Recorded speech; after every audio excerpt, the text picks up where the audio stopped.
Hello, career thought leaders. It's good to see you all today. And we are going to be talking about, is AI taking jobs, replacing them, creating them? What is going on in the market? Now, two caveats before we start.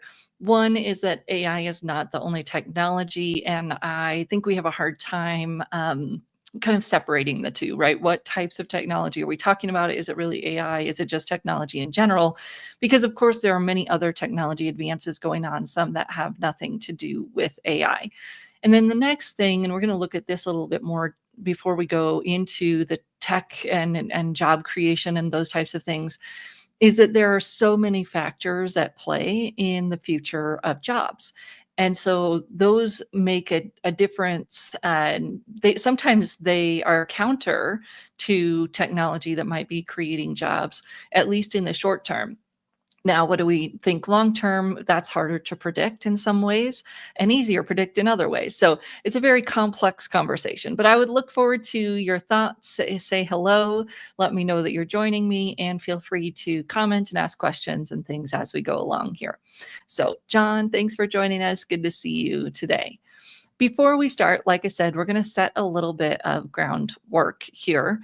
And first thing is that there are predictions just in terms of global employment change that shows that there's going to be a net employment increase of 78 million jobs by 2030. And the time frame here is 2025 to 2030. Now, the challenge, and I didn't put this picture in the slides, but the challenge is that right now we are in this inflection point where the last jobs prediction by the World Economic Forum said that we were going to lose 12 million jobs. Now we say we're going to gain 78, which is huge, but we're still in that time of losing jobs, and we haven't quite hit this time of job growth. And then other things that World Economic Forum could not have predicted, like policy changes that are causing federal employment jobs to be eliminated, as well as very probable that healthcare jobs will be eliminated due to at least US policy. We're going to see some things that they couldn't predict here. Will those losses hold true long term? We don't know, right? And that's why the next picture here is that there's a lot of factors in job loss. Aging population, so less people buying things, because once you get on that fixed income, you're not a consumer out there consuming as many things. Of course, you need healthcare, but does that weigh each other out? According to World Economic Forum, not quite. Geopolitical division. I think we could even say US political policy would fit here. Again, they couldn't have foreseen that when they did this prediction early in 2025. Rising cost of living, again, people stop spending as much, and that creates just a slower economic growth. Supply chain shortages and rising of business cost, again, just less people buying things from corporate down to us everyday buyer is going to slow growth and cause that elimination of jobs. All of those having nothing to do with technology. Actually, technology didn't make the list of their drivers of job loss in the 2030 predictions. Drivers of job gain, investment in green transition and environmentally sustainable growth, supply chain localization. So we are seeing manufacturing moving back to some locations in the US, as well as manufacturing moving in other parts of the world, Europe, to have that local supply chain so we don't have those issues that happened during COVID where things couldn't get from place to place, or even where there's war, we can't get the things that only that country makes.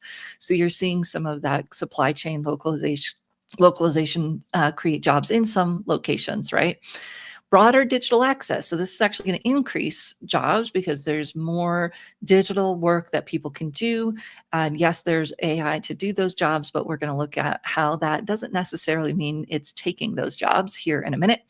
and the increased adoption of new technology, and then the demographic dividend, which just means that there's a lot of young people in a few areas of the world, and that's creating jobs, especially in those areas of the world. We're talking many countries in Africa, a few countries in South America, as well as areas of Asia like the Philippines, where the young population is growing.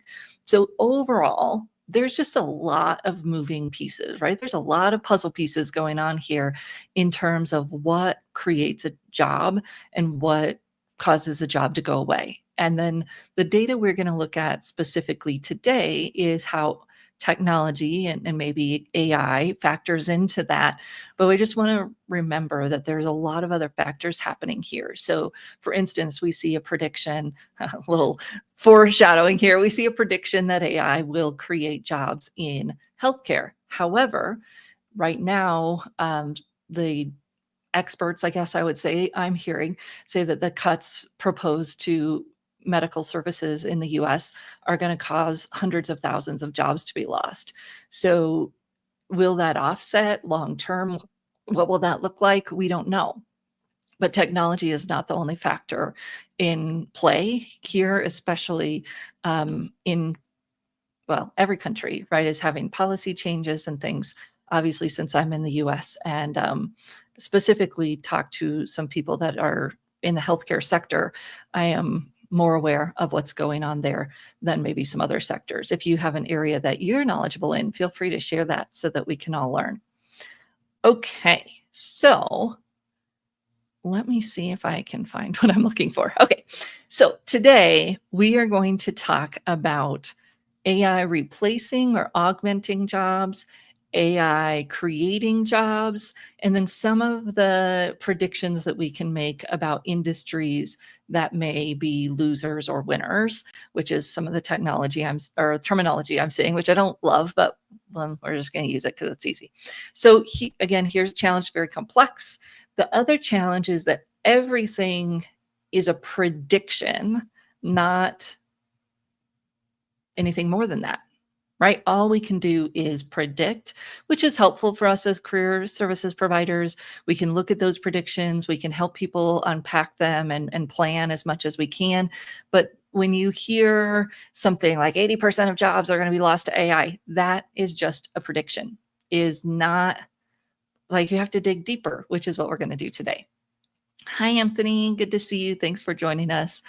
Again, feel free to share your thoughts, your reactions as we go through this information. It is a lot. It is a lot. Okay. So there are companies laying people off and saying that it's due to AI. Is that true or not? We don't know. When I read what's going on underneath, there are a lot of other factors that go into that. Yes, AI can code, and that might be why some tech jobs are going away.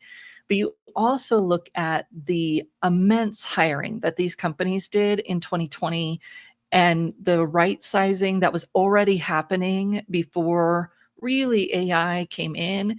And a lot of articles are saying that these companies are using AI as a scapegoat for layoffs they already had planned. So what's the percent that was actually caused by AI? We don't know, and they're never going to tell us, right? They're not going to admit to that. So yes, there are tech jobs being eliminated by AI. We're going to look at some data around things that are growing as well. So 44% of companies expect AI use to reduce the workforce. However, they're not very confident in their predictions. Let me pull this up for you because it's an interesting graphic. So they're not very confident in their predictions. So yes, they think it might decrease their hiring, but they're not quite sure how, which, I mean, obviously it's just understandable, right? There's a lot that's moving parts here. Let me see if I can find the right graphic. So we know that things are happening. We know that people are moving, that they are augmenting jobs, but how much of it is actually replacing jobs, people don't really know. So here's this graphic. This was a resume builder study. It's 750 companies, 700 business leaders at companies. So how many companies were there? Right? Not a full 750, but some companies. 4 in 10 companies say AI likely to replace employees, and that was in 2024. And then, definitely, probably. So the definitely was 21% that expected AI to take some jobs. So we're seeing this, prediction from companies that they predict AI to take jobs. And that's important, right? We're going to look at what jobs and those types of things here in just a minute. So it's interesting. And again, this is challenging to kind of piece out. But the World Economic Forum research did predict that 7.5 million data entry jobs would be lost by 2027. And of course, some of that has come to fruition. We've seen automation taking jobs, but that repetitive job that can be done by technology, those are some of the jobs that are on the list of jobs that are most likely to be augmented or replaced by technology. So repetitive, rule-based tasks, entry-level roles are particularly vulnerable. There was a statement by Anthropic, who makes Claude, that their CEO said that a lot of entry-level jobs would be eliminated, right? However, then you have Steve Jobs, on the other hand, saying that he predicts it won't. Why? Because it's predictions, and we can't necessarily, we don't know, right? We're just predicting, and different people are going to have their different perceptions. So yes, you have one CEO saying it's going to take jobs, one CEO saying it's going to create jobs, and you have to dig a little bit into why they're saying that so that you can understand the pieces and the parts. And it's what it comes down to is that there are aspects of the jobs that can be taken by AI. But what I'm reading right now is that it's mostly taking tasks, not jobs. So does that mean that some jobs will be eliminated as things get consolidated? Yes. And that will speed up as things get better. But that doesn't mean that entire jobs are going to be eliminated. Like a whole category of jobs is going to be eliminated. There's just going to be fewer employed in those jobs. And then hopefully we can help those people. That's our job, right? Is hopefully we can help them prepare for the jobs that are going to be growing and in more demand. So hard navigating at the community college level. Yeah. And that's because it is a very complex conversation, Anthony. And I've read one thing that said writing is something AI is doing. And then I read something else that said writing jobs will grow because of AI. Because yes, you can write more faster with AI, but you're not going to have the CEO using ChatGPT to write press releases. You are still going to have marketing people, PR people, but they are going to need to know how to use AI to be able to do their job. And so, very early on, Stanford research in 2022, maybe 2023, that's where the phrase come, that AI is not going to take your job. Someone using AI will. And now, like, this pendulum has swung and they're like, oh, that's not true. And there's not one truth. There are some jobs that, yes, will be eliminated because of it. And there are some jobs where the people who do use AI will continue to do that job. And that's what we're seeing. So it's just an interesting time, right, to try to figure this out. We know that the freelance gig platforms and those types of folks are seeing less purchase. They're seeing kind of a downward pressure in some wages in that area. But they're also seeing increase in more skilled areas like writing for specific types of writing. So it's creating a rift, but it's a little bit hard to put your finger on. So you see, the Fiverr saying, oh, we're in trouble and y'all are going to have to figure out how to use AI, and he's not wrong. So those jobs are getting augmented by AI. So here's an interesting point.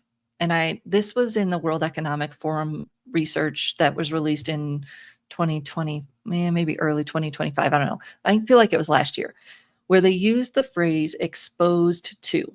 So these jobs are going to be exposed to AI. And that phrase made everybody freak out, right? These jobs are exposed, they're going to be eliminated. But that's not what the document ever said. Exposed to means that those jobs will need to know how to use AI to survive.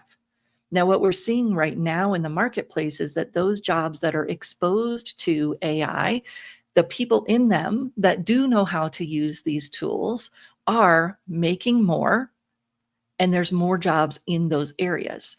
So what we thought was this negative, these jobs that were exposed to AI, has actually turned into this huge positive, a 23% gain in salary for people who have AI skills and are in those jobs that are exposed to AI. So it was never meant to necessarily be this negative of, oh, those jobs are going to be eliminated, but that was the terminology. People got nervous by the word exposed to, but that they're not getting replaced. In fact, those people are making, like I said, they're getting more growth and they're getting more pay.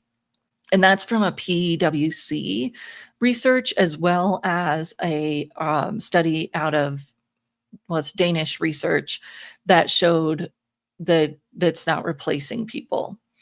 So it's just an interesting it's an interesting time, right? That if you have AI skills and you're in jobs where those AI skills really matter, product management, marketing, those types of things, you're getting a premium when you're in those jobs and you have the skill. All right. So increased retirement, less spending. Oh, retirement is such a hard thing because maybe a year ago it was like nobody's retiring. And now we're seeing a little bit more talk of retirement. But what I'm seeing, and I don't know if you are all seeing this, people do retire, but then a year later, they're coming back because they're healthier. We're living longer, healthier. So I feel like that number is really hard to put a finger on because yes, more people are retiring, but then they're coming back to work and they're not actually retiring. And I don't know how they're keeping track of that data, but I feel like it's a little bit of a misnomer that there's increased retirement because those people are coming back and they're still in the workforce in larger numbers than they have ever been before. That age group is in the workforce in larger numbers than it ever has been before.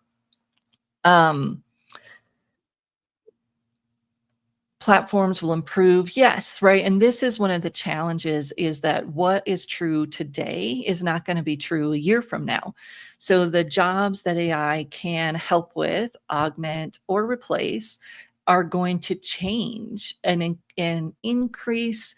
They're, they're going to change. And more of the tasks that we do may be able to be aided by AI. And that was the other statistic in this research of those highly exposed jobs to AI, is that the skills required in those jobs are changing 23% faster, 25% faster, 23% more pay, 25% faster skill change in those jobs. So those are your clients who are burned out. Like, yes, we're getting paid a lot, but the pace of keeping up with these things is exhausting. And it's the only way I get to keep my job, because this job is exposed to AI. We're meant to use it. We've got to know the tools, but my skills have to keep up at this exceedingly high rate of change. And that's the challenge, right? How do we help people keep up with that? Because they are in these jobs that are going to stay in demand, that are great, but they're also the highest changing jobs. Yeah, so these are some of the jobs that will be eliminated. Or augmented. I hate to say eliminated because, again, it's not eliminated. It's maybe reduced because the tasks within the jobs can be eliminated or automated. Okay, so let's talk about some specific jobs. We've talked about there's things that are predictions of AI and technology taking jobs. The realistic piece of that is more that it's going to take tasks, and jobs where there's a high number of those tasks, there's going to be more of that position openings that will be reduced because fewer people are going to be needed to do those jobs because their tasks are more and more automated, right?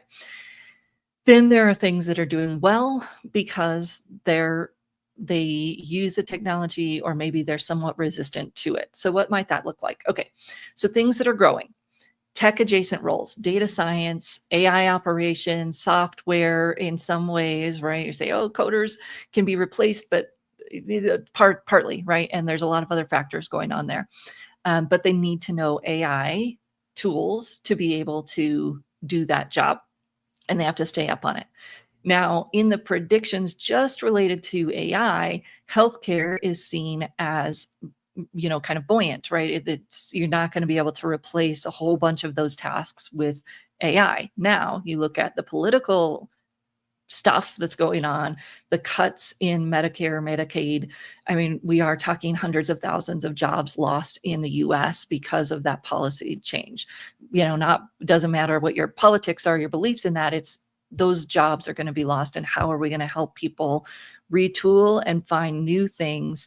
Because I'm not sure the other parts of the healthcare system are going to be able to absorb those losses. And some of those folks don't necessarily have nursing degrees or whatever, right? They're doing home health. They're doing other things that maybe didn't require the level of degree that it requires to work in a hospital or whatever that might be. So I think we're going to see that group of folks that are going to they're going to need help, but they're going to be resistant to AI if they can find another place to serve in a healthcare fashion. Creative professionals who use AI tools. This is what I think I found interesting, because we say, okay, AI is going to replace graphic designers. I don't know if any of you have tried. I mean, I see it all the time. Oh, if you do these 3 prompts in Midjourney, you'll get a great picture. Yeah, not really the image most companies are wanting to use is some AI Midjourney created image. You're still going to have graphic designers. You're still going to have writers that are making sure the professionalism and the brand is maintained. Yes, they're using AI tools, but the human still matters there. I said that. Cybersecurity, of course. Green tech, yes, we need that. That's going to survive even as policies shift around the globe. Skilled trades, right? I was just reading something about someone's talking about HVAC and electricians, and other countries are talking about apprenticeships. Hopefully we can start having that conversation here in the US as well. Teachers, coaches, advisors. So when you look at the World Economic Forum list of growing careers, the first page of that conversation is very techy. And then the second page is very non-techy. Truck drivers, teachers, vocational teachers, and all the things that are more hands-on. And of course, we love that, right? Coaches and advisors, not going to be replaced totally by AI anytime soon. Freelancers in copywriting, design, and translation are seeing a little bit of a decrease. They're using AI to do that work. If people are going to be successful in that line of work, they're going to have to know how to use the tools to increase their efficiency and market themselves as such, right? Customer service, data entry, we're seeing chatbots, although the Danish research showed that chatbots had not decreased the employment or the wages. That will eventually be a change that happens. Mid-level routine, white-collar jobs. So some of your middle management, data entry, thing from McKinsey today about PowerPoint creation, which has driven some of the product engineers and product managers I know crazy. Anyways, this product manager is spending their whole day creating PowerPoints. Now AI can do that pretty well. We're going to actually look at those technologies during our tech jam. Entry-level programmers, yes, programmers are using AI. It is decreasing the number of openings there. And gig work for templated stuff, right? If you could get AI to do it, a gig worker is going to lose that job. If it's better than AI can do, or they can communicate the additional value they add, it's not going to be eliminated. So overall, what are we looking at here? This is a complex conversation, and I want to help our clients not be emotionally reactive to the headlines, because the headlines are always meant for emotional reaction. They simplify things to a point that isn't true, really. And all the things about jobs going away are predictions. It's important for us to look at those patterns, to look at the jobs and say, how much of this job could be done by AI in the future? And let's help you learn the AI to do that part of your job, and then figure out what parts of the job are going to not be replaced by AI so you can show that you add that value. It's the same thing that I talk to coaches about all the time. It's not about saying, oh, don't use AI to write your resume. It's about saying, here's the parts where AI adds value. Here's the parts where the human adds value. And oh, by the way, don't let AI write your story, because it can't, right? It's your story. So when we think about that piece of it, that yes, AI can do these parts. If I'm not using AI to do those parts, I will get left behind. AI can't do these parts, so I better become the best I can be at this piece, right? If I'm talking in the career space, storytelling, coaching. AI can be an advisor all day long. If you are advising and not coaching, that's a skill set to continue building for yourself, because AI can give advice, but AI can't coach. It can pretend and it asks questions, but those questions are never really coaching questions, right? They're advising questions. So those are the skills that we need to build, and we can help our clients do the same thing with their job. Let's audit your job. What things can be done with AI? Let's figure out how to do that. And what things can't be done with AI? And that's where we need to skill build. Now, the challenging problem is that they're trying to build their AI skills and build their human skills or non-AI job parts. And so it's a lot, right? There's a lot of pressure. There's a lot of stress. There's a lot of mental health challenges being talked about, anxiety. And those are the things that a coach can help people work through while they're doing the strategic, tactical pieces as well. So, they say, what is it? I don't remember. Something, eat strategy for breakfast, action, eat strategy, execution, eat strategy for breakfast. I would say right now it's mindset, because the best strategy in the world doesn't matter if people don't have resilience and the right mindset to tackle the challenges we're facing today. And that's where coaches come in. So let me see. I missed a few comments here. Oh, lovely. Someone trying to sell me a report for my website. And yes, said products generated by AI will still need to be audited by humans, as we see from Workday undergoing their challenges right now. Yes, definitely. And then one of the other things that I'll just share here, well, two things actually. So we have an event coming up called Tech Jam. If you're interested in joining for that, that is an event where we go through and we talk about technologies we can use in our work. I have a poll right up on my personal LinkedIn page right now, asking people what kinds of technologies they'd like to add to the list of topics. You can check out the times and everything for that on our Tech Jam page. That's a great option to join us and to see what we're talking about at an whatever you call it, an accessible price. The other thing that we've got coming up this week is a coaching session on how we coach. And this is tools for you as a coach to help people with career conversations. So we know that there's people, leaving federal workforce. How do we help them understand how to reclaim their identity and move into something new? Now we're looking at all of these folks potentially coming out of healthcare here in the US. How do we help them do the same thing? So we're going to give you tools, coaching tools to help you do that. So those are some of the events that we've got coming up. And of course, if you're interested in learning how to use AI in your career services, we have our career tools, AI in career services sessions that we do quarterly, and our sandbox that we do every month. So drop me a note if you're interested in any of that. When you're thinking about your clients and these types of messages, I would just help them cut through the noise, understand what the impact is really going to be to them and how they want to navigate it. Because all the skill sets are still going to be needed. How do they want to meet the needs of the future? And how are they going to stay engaged to know what those are from moment to moment as things change? So thank you for sharing your thoughts today.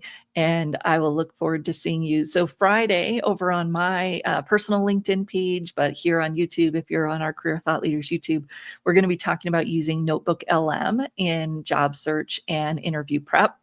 And then we'll be back next Tuesday for another Trend Tuesday Live. So thank you, everyone, and have a great day.